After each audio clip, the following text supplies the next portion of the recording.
In 1983, I had done enough odd jobs, shoveling people's walks, carrying ladies' groceries home for them, a buck here, a buck there, to afford this Crosman air rifle, bought right out of their catalog.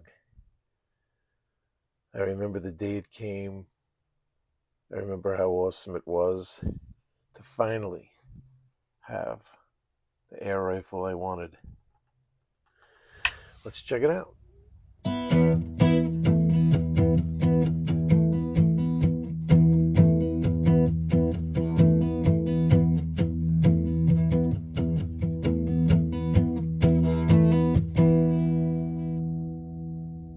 Milsurp Garage. So here it is, the Crosman Model 766 American Classic. It's a .177 caliber pneumatic air rifle. This one was made January of 1982, and I purchased this brand new, right out of the catalog, sent right to my house. Never been in another person's hands, I don't think. I don't think anybody else ever even shot this thing besides me. My dad might have taken a shot or two. So, yeah, you've seen the 1377 pistol video, which still waiting to get back in the mail. Walnut Steel did a refurb for me. Luckily, this one was not shot as much or used quite as much, and it still has quite a the pumping capability to it. It's still good to go, this one. Not to say that it couldn't deal with the same refurb. Maybe that would bump up the power a little bit or whatever. But you know what? I saw what he did.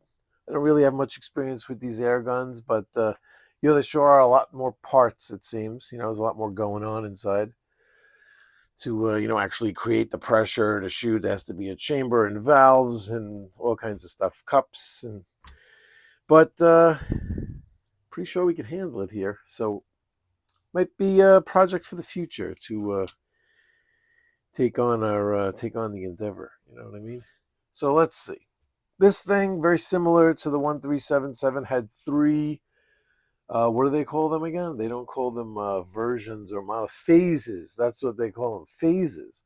There was a phase 1 from 75 to 77, a phase 2 from 77 to 81, and a phase 3 from 81 to 82. This is a phase 3, being January 82. This was towards the end of production for this model. The successor was the model 2100 in 1983. That's very similar to this guy. This guy has a 21-inch barrel, and yeah, it takes BBs or pellets. The pellets you open up here. When you open this up, this cocks the hammer, and you can just drop pellets directly in here. Or it has the magnetic probe that's in there. So I didn't even know that's. I'm learning the nomenclature now, like from watching the refurb and like paying a little bit more attention to these. That probe in there is magnetic again for BBs. What you do is you'd never know that was there if you if you didn't already know, right? You'd never find that. It's like those cars that have the gas tank and like the tail light. You know what I mean? If you didn't know, you'd never find it. You put the BBs in here, and then there's some kind of procedure. We'll take a look. I got the instruction books here. You do like a point down and shake kind of thing. And you fill up this like reservoir right here that's like a magazine. So what this does is it's just spring loaded, and this just kind of charges them. So it pushes them in one at a time. When you open and close, it'll push another one in. And then when you see this magazine gets low over here, you could open this back up, do another shake, load the magazine back up. I never fired BBs through it. I don't think. I'm trying to remember. I think this didn't get as much use, like I said. I grew up in like an urban environment, so it wasn't really like I was out in the wilderness somewhere. So, it's for kids to walk around with anything that kind of looks like a gun it just draws immediate it would draw immediate concern. The place where I lived. I know there's other places where it would be common for kids to shoot 22s or stuff like that, or in a different age. Maybe if it was like another 20 years back or so. But in the 80s, in a the environment I grew up in, you would be like immediately dimed on, and police would be rolling if anybody saw you with anything that even resembled a real gun that was making like a noise that didn't sound like a squirt gun or something. So I couldn't really walk around carrying a rifle. If you had a BB gun, you kind of had to just hide it in a little bag, or you wouldn't even really want to even do the waistband thing. You just had it in a bag or a knapsack, or I think I might have had like a little pouch on the back seat of my bike, hanging from the back of my bike that I kept it. But listen, it is what it is. It kept this in nice shape, And when I ordered it from the catalog, I also ordered it. I mean, I got it just like this. I ordered the scope as well. It didn't come with a scope, but I ordered the Crosman Target Master. That's what that says there. I know it's like for some reason it's whiting out there on the video, but is the Crosman Target Master. It's a pretty cool scope for a dedicated air gun scope. It's like a 3 to 6 power, and it always worked for me. It was always, I never had to like adjust it or mess with it or whatever. It shoots right on there. Got to be honest, it really does. It's pretty accurate. So from 71 to 89, Crosman had been through a lot of changes. You go look them up on Wiki or something, or just like Crosman History. It's pretty insane. They started as a seed company way back. I mean, like it might have even been in the 1800s that the seed company first started. And Crosman itself started the chauffeur of Mr. Crosman, or I'm convinced it's Crosman, but I mean, I'm not gonna call it Crosman here on this whole video and then get destroyed. But I'm pretty sure the seed company guy, I don't see the double S in there, so I'm thinking Crosman. But I think it was his chauffeur or something that was like, Mr. Crosman, I have a great idea. Or maybe even it was Mr. Crosman that said, hey, I see you messing around with those air guns. You ever think about marketing them or trying to sell them? Maybe. What somehow the chauffeur had an idea for an air gun, and was backed by Crosman seed people, the seed people, and that's how the company started. And then trying to remember from my last video, I don't have this stuff in front of me, and it's been a week or so, but I think it was somebody that was married into the Crosman family was working there, and was part of that whole air gun facet of the company, and bailed out or something. Like he wasn't happy with how the company was running, so he left. And I guess he was like somehow like some kind of pivotal part of the company, which is why they even mentioned him in the history. But then like a year later, he said, listen, it was a company was failing. So it turns out whatever he was unhappy with, he was probably right. And he offered to just buy the company, bought it back, and then he turned it into what it is today. It was his.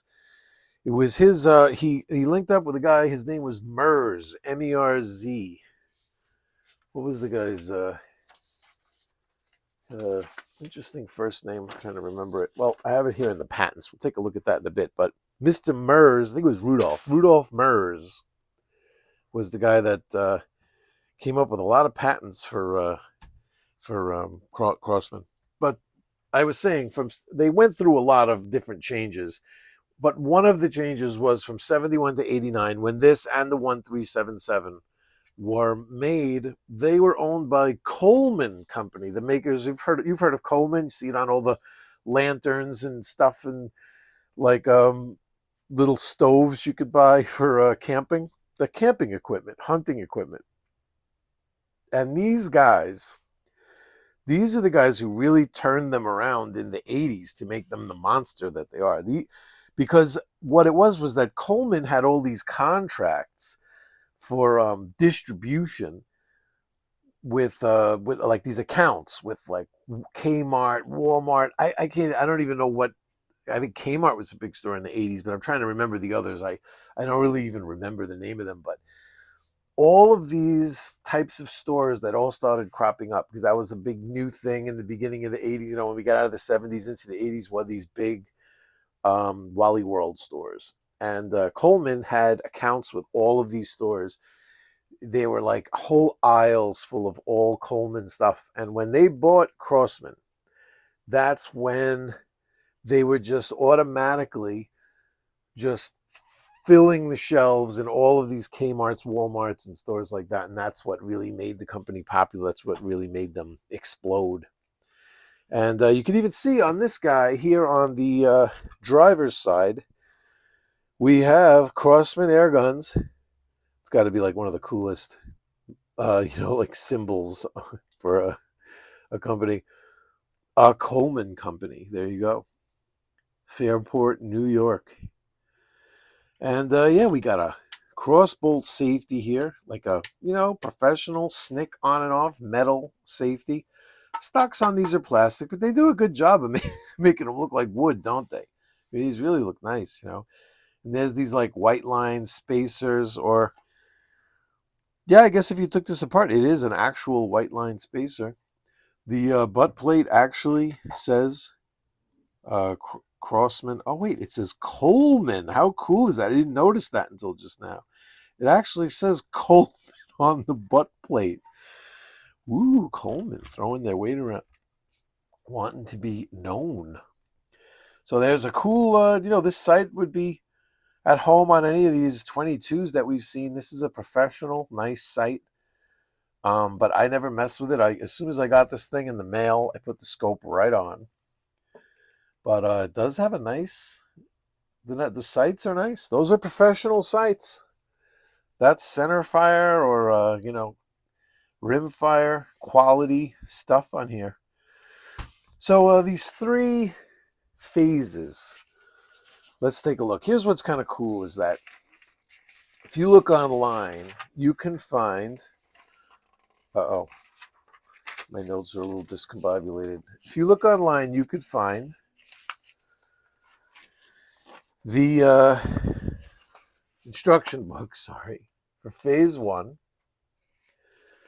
for phase 2, and for phase 3. Those are the 3 instruction books. You can also find parts and price list with an exploded view for phase 1, phase 2, and phase 3. What you can do with these is you could poke around and you could look at the differences. Here's phase 1, here's phase 2. So you could just part number it. They're different. Like they had a different drafting, a different exploded view for each year. Here's the phase 3. Phase 3 has a little bit more added onto it, but the phase 3 also has an exploded view. And you could go by part number and you can compare to see what's different. I wasn't going to go that crazy. I just know that from my reading, and again, the different instruction books have a few different things in it that are kind of interesting. Even though they're the same, you have here like gives you some feet per second information, which is interesting. It's not that far off from the 1377, even with this longer barrel. It's a little odd. I don't know if that's accurate, but love to have. Now I need a, like what is it, a chronograph? I forgot what they call it, the thing that measures the speed. I need one of those. I want to actually test these now. I never cared to test the speed of 22 ammo or centerfire stuff. Never really thought that it would be all that interesting. Just whatever I could find online myself would be interesting enough, but it's interesting. There's your sight picture right there. I think it would be kind of interesting to do with air guns just because of you could vary the speed just by how you're pumping. It'd be kind of interesting to see. Supposedly, 4 pumps or something. I don't know if it's 4 or I think it might be 4 pumps. You're almost 80% of the way to what you would have at 10. So they say, like, use 3 pumps for just target shooting and indoor, knocking around in the basement kind of stuff. And then 6 pumps for, even for, you could even be hunting stuff with 6 pumps, sort of, and 10 pumps is just really only for when you need the maximum distance, when you're reaching far out. So it'd be interesting to mess around. But from what I'm reading, the 3 differences are, and we can actually come over here to our dates of manufacture. Last video, I think I accidentally edited out this. I had this in the 1377 video, but I think I edited it out. This is the history of Crosman. You could find this Crosman products dates of manufacture. This came right from Crosman, I'm pretty sure, and you could check out right from the very first 1923. Oof. Yeah, they've been around. And what I did here was I marked the ones I have. So 38C, we did a video on that. This is the 22 caliber one. The short, I think it's the shorter barrel. And then here's the 38T, is the 177 caliber one. I have a video on these. But here's the first 7.66. So this one was 71 to 75.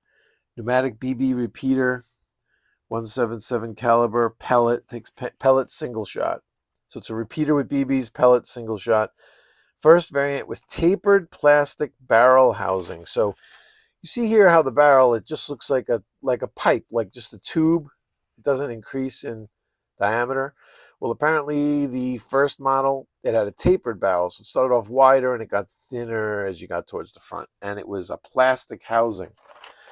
This is not the first time with these Crosmans that we've gone from plastic to metal, which is interesting. I think that I found that somewhere else once before. And I put the different models in squares for the rifle and in circles for the 1377. So here's the first model, 1377 came along 77 to 81. And they're only highlighted in yellow if I own them. So I don't have the second model either for the 7.66. Again, BB repeater, so everything the same except second variant with tapered steel barrel housing. So now the barrel housing, again, it's tapered, but it's steel now. And then we go down to, here's where our 1377 was. We had a phase 2. And here's the phase 3 American Classic. Now, of course, this one is third variant with straight steel barrel housing, which is what we have right here. And then we could carry on. Oh, here's the replacement. That was in 83 to present, whenever, I don't know when this was printed, but apparently they still make this 2100. And that was the replacement for the 7.66. And I think all the way over here we have the phase 3 for the 1377 in 1998 to present with the brass bolt action. So yeah, so those are the 3 variants, and that's what's in those 3 variants. That's the only difference that I really saw in part numbers. Of course, I'm sure they look different, but so you could get rebuild kits for this thing. They're cheap, and the kit doesn't, it's not like it comes with a tremendous amount of stuff. It looks like there's only a couple of O-rings and a couple of like cups that go bad inside these things that are what seal it. And it looks almost like, Crosman built them to be to be able to be resealed, So here's the patent. This is Mers patent, 1965. So obviously there were guns before this. So I don't know if this guy Mers really patented everything back in the day, or what. Tons of research would be needed. Let's put it that way. I'm just sticking with my era, which was these early 80s, early to mid 80s Crosmans, where this was definitely the guy. This guy's patents were definitely used for these. And it's an interesting patent to read. I printed the whole thing. Sometimes I only print this actual diagram or that in the front page. But I printed this whole one because I really wanted to read it, and there really were a lot of advancements. He definitely earned the patent. It wasn't just a little teeny difference. It was Rochester, New York. It was definitely a big improvement in how these pneumatic air guns were done. And the Crossmans, if you want to date them, I see there's a lot of confusion over the dating. It is a little weird, but print this out. This JG Air Guns company here that sells air guns, they came up with a cool page that by John Groenwald here. Thank you, because it seems to be accurate and it's pretty cool. It shows how that after 1975, you could date these things by just the beginnings of the serial numbers. So you see 176 it starts with, so you would know that's January of 76. And then 195, January of 95. See, this is where it's easy, but then it gets a little weird because they did use, obviously for October, November, and December, you would have to use double digits. So then it gets a little weird. So, you have to like kind of decipher it. And then they also used other symbols for the months. I don't know why they would use September because they had a 9, but they used September, October, November, and December as letters. So then it would look like this. And then it could get weird where it looks like that, where there's an O and then a 0. So, you just have to kind of know what you're doing. You poke around with it and you could figure it out. See, there's another. I had written this down because there was a company that they competed with for many, many years called Benjamin, and they wound up buying them. You know what I mean? There's also a lot of history with Crosman, and shooting this thing. So what was it like pumping up an air gun and shooting it at the range? Well, I had a good time. I got to tell you, I don't feel weird shooting this thing at the range. At my age, I don't need any kind of liability, even if it's an air gun. I don't need to go out to some place where I think it's safe, and then meanwhile, with a BB or a pellet, ricochets off a rock and lodges in some dog's eyeball. I don't need any problems. I joined the range for a reason, so I don't mind going there and shooting it. A lot of people might see it and be like, why don't you just go out to a park? Why don't you just go out, outside, shoot some cans? It's like, nah, just the range is the place for me. And I had a great time there with it. It's not that hard to pump this thing. It's accurate and quiet. It's really fun plinking. And let me tell you, it doesn't get any cheaper than just pellets. I mean, that's all you need is pellets. The propellant is provided by, you and the atmosphere. That's pretty cool. The simpler it gets sometimes, the cooler it is. Like, you know what I mean? There's something about that simplicity where, as a kid, all you needed was if you had a box of pellets, you were golden, with these pneumatic guns. You were good. And it really is a lot of fun. It's accurate. It's accurate enough where you could, try to like hone your accuracy with it. I mean, let's put it that way. You know what I mean? And I can imagine getting into it where you're buying like these expensive pellets that are made for target shooting, whatever. I could see how this could become an interesting thing. I understand the draw, why there are fans of air guns. The simplicity of it is pretty cool. And the range was a good time. So that's my Crosman experience. I did have one other Crosman when I was a kid, but it broke, and I traded it for something else. I'm trying to remember what. I think it was it was some kind of BB gun that was like a lever action, and you charged it with the lever, if I remember correctly. And and it didn't really work so great either. But it did work. It was functional, but it was kind of cheesy.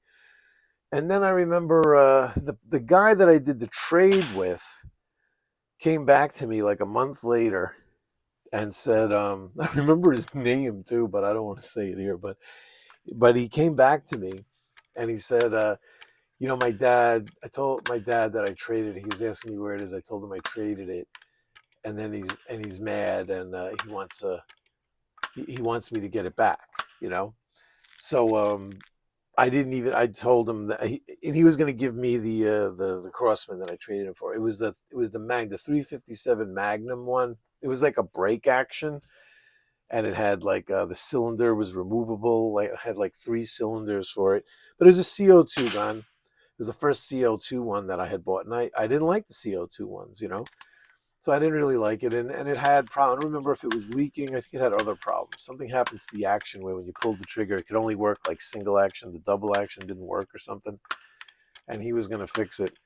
I didn't even ask for it back. I just gave him back the other BB gun too because I didn't really like that one either. It was kind of like a spring one that was like like really a toy. It reminded me of the Marksman one that I had done on this channel, that 45 looking one, the Marksman 1010. It was like that kind of power, that kind of accuracy. It was more like a toy, So so that was my only other Crosman, and taught me that I just didn't like the CO2 guns, and just figured I'd stick with these pneumatic ones from for the rest of my air gun career. But turns out it wasn't long before I was into my BL-22 and my Ruger 1022, bought for me by my dad when I was around 16 or 17 or so. And we used to go to the range with those and have a good time. But yeah, well, look what somehow this was just on the desk. I think this might have picked this up in a bunch of my brass when it's not the range last time. I thought it was kind of interesting. It's an interesting looking pellet because it's not the kind that I'm used to. But yeah, just to look through the different kinds of pellets that are available and stuff, and interesting. There's pointed ones, hollow point ones. It's pretty cool. I could see how this could become a huge interest, and it's refreshing for a change to just be able to buy it and just walk out. You could just go to any sporting goods store and even just buy one and walk out. You don't have to deal with all the nonsense of licensing and background checks and all kinds of stuff. How you transport it, where you could bring it. It's like that starts to wear on you after a while, which I guess is their goal. So anyway, thanks for tuning in. I hope you enjoyed the air guns. I like these things. I really do. Can't help but still be a fan of Crosman just because that's what I was buying. You know what I mean? I mean, we did just put a Daisy up there. I tried to be all inclusive, but this is what I got. So I'll leave the air guns to the air gun experts. I know to a lot of these air gun people, I'm seeming like very unknowledgeable. What can I tell you? It's not really our main topic of videos here at the Milsurp Garage, but I want to throw them out there because this is where it all started for me. This is what started my passion. This is what lit the fire. And I'll always love these things, and I'll never get rid of them. And it's fun to get them out and shoot them again and talk about them. It's revived some interest. And getting that 1377 back from Walnut Steel, thank you so much again for the refurb. I think it's coming today. I think I got an informed delivery, United States Postal Service, informational email that it's I have a package arriving today, so that must be it. And again, thanks, and you all take care. We'll see you soon. I got some cool stuff on the horizon. I've been doing crazy research. We got Manny Grossman. I made a special exclusive video just for him for the Charter Arms Bulldog 44. We're going to do a collab where I'm going to be on a live with him, and I sent him a video of some demonstrations of what it's like to fire a 44 Charter Arms Bulldog, two-handed, one-handed, in the dark, where you can't really see, that kind of thing. And I hope it was informative for him. And we're going to do a collab and put that video together on a live stream on his channel. It's Undercurrents with Manny Grossman, if you want to check out his channel. And I guess there's a way to link if I'm going live on someone else's channel. I'll link it here for you guys if you want to check it out. But it's nice to do a collab with him because I've loved his channel since the very beginning. I love the Son of Sam research. I love the Charter Arms 44 Bulldog video and the promos that I did. I feel are some of my best videos. I love those videos. So if you guys want to tune in, I'll try to send a like a notification that that's happening if I do it right. Never done that before. And that's it. I'll see you all soon. Take care, and thanks for tuning in.